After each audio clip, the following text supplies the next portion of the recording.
Pernah merasa sudah berusaha keras, tapi hasilnya tetap nol. Lalu, dengan mudahnya kita bilang, emang nasib gua begini. Kita sering menyalahkan takdir, seolah-olah hidup kita cuma ditentukan oleh nasib. Padahal, kegagalan seringkali bukan soal nasib buruk, tapi soal cara kita berpikir dan bertindak. Di video ini, saya akan bongkar 3 penyebab utama kegagalan yang sering kita salahkan pada nasib. Siap? Mari kita mulai. Penyebab pertama, mindset yang salah. Banyak dari kita tidak sadar bahwa pola pikir yang kita miliki bisa menjadi penghalang terbesar dalam meraih impian. Seringkali, kita membiarkan keraguan dan ketakutan menguasai pikiran, sehingga langkah kita menjadi ragu-ragu dan penuh kecemasan. Banyak orang terjebak dalam pikiran negatif, merasa tidak mampu, membatasi diri sendiri, dan akhirnya menyerah sebelum mencoba. Pikiran seperti aku tidak cukup pintar, atau aku pasti gagal, seringkali muncul tanpa kita sadari, dan perlahan-lahan membentuk batasan yang sulit ditembus. Mindset negatif membuat kita fokus pada keterbatasan, bukan pada peluang. Kita jadi lebih mudah melihat hambatan daripada kesempatan, sehingga potensi diri pun tidak berkembang secara maksimal. Sebaliknya, growth mindset melihat kegagalan sebagai pelajaran, bukan akhir segalanya. Dengan pola pikir ini, setiap tantangan dianggap sebagai peluang untuk belajar dan berkembang, bukan alasan untuk berhenti. Kunci perubahan ada di kepala kita. Perbaiki mindset, buka peluang baru. Ketika kita mulai percaya pada kemampuan diri sendiri, pintu-pintu kesempatan akan terbuka lebih lebar. Jangan biarkan pikiran negatif jadi penjara yang membatasi langkahmu. Setiap orang punya potensi untuk berkembang, asalkan berani mengubah cara berpikir. Ubah cara berpikir, dan kamu akan mengubah hasilnya.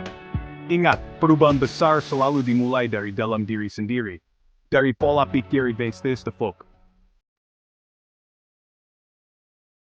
Penyebab kedua yang sering membuat kita gagal mencapai tujuan adalah kurangnya konsistensi dan disiplin. Banyak dari kita memulai sesuatu dengan semangat membara, namun seiring waktu, semangat itu perlahan memudar. Kita mulai menunda, mencari alasan, dan akhirnya berhenti di tengah jalan.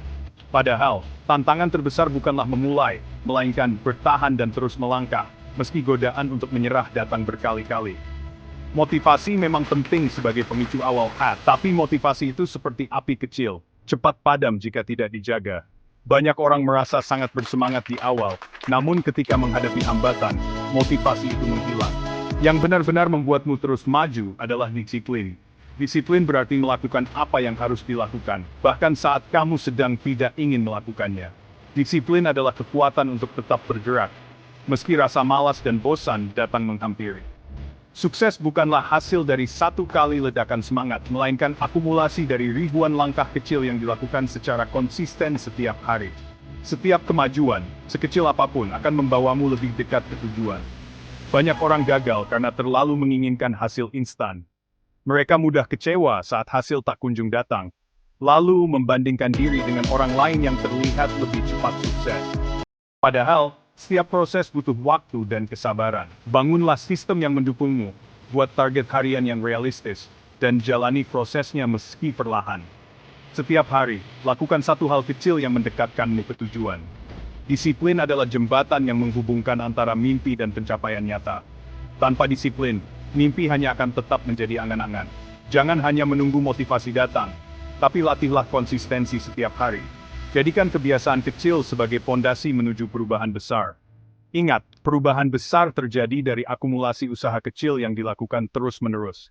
1% kemajuan setiap hari jauh lebih berharga daripada 100% semangat yang hanya sesaat, lalu berhenti. Penyebab ketiga, berhenti belajar. Banyak orang merasa sudah cukup tahu, lalu menutup diri dari pengetahuan baru. Ini adalah jebakan yang sering tidak disadari, dan bisa menghambat perkembangan diri. Merasa sudah tahu segalanya adalah jebakan ego yang berbahaya. Ketika kita merasa paling pintar, kita jadi sulit menerima masukan, bahkan menolak perubahan yang sebenarnya penting. Padahal, dunia terus berubah dengan sangat cepat, teknologi berkembang, cara kerja berubah, dan informasi baru bermunculan setiap hari. Kalau kita berhenti belajar, kita akan tertinggal dan sulit beradaptasi dengan tantangan zaman. Orang sukses adalah pembelajar seumur hidup. Mereka selalu haus pengetahuan, terbuka pada kritik, dan tidak pernah malu untuk bertanya atau mencari tahu hal baru. Rendah hati untuk mengakui ketidaktahuan adalah langkah awal menuju kemajuan. Dengan sikap ini, kita bisa terus berkembang dan memperbaiki diri. Teruslah belajar, beradaptasi, dan jangan pernah puas dengan pengetahuan yang ada. Jadikan belajar sebagai kebiasaan, bukan sekadar kewajiban. Di era ini, belajar adalah syarat mutlak untuk bertahan dan berkembang. Hanya dengan terus belajar, kita bisa menghadapi perubahan dan meraih kesuksesan di masa depan.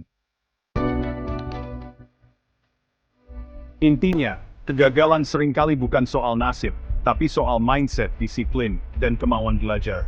Berhenti menyalahkan nasib, ambil tanggung jawab, dan bangun masa depanmu sendiri. Dengan mindset yang benar, disiplin, dan semangat belajar, kamu bisa menciptakan nasibmu sendiri. Sukses adalah perjalanan pertumbuhan diri, bukan tujuan akhir.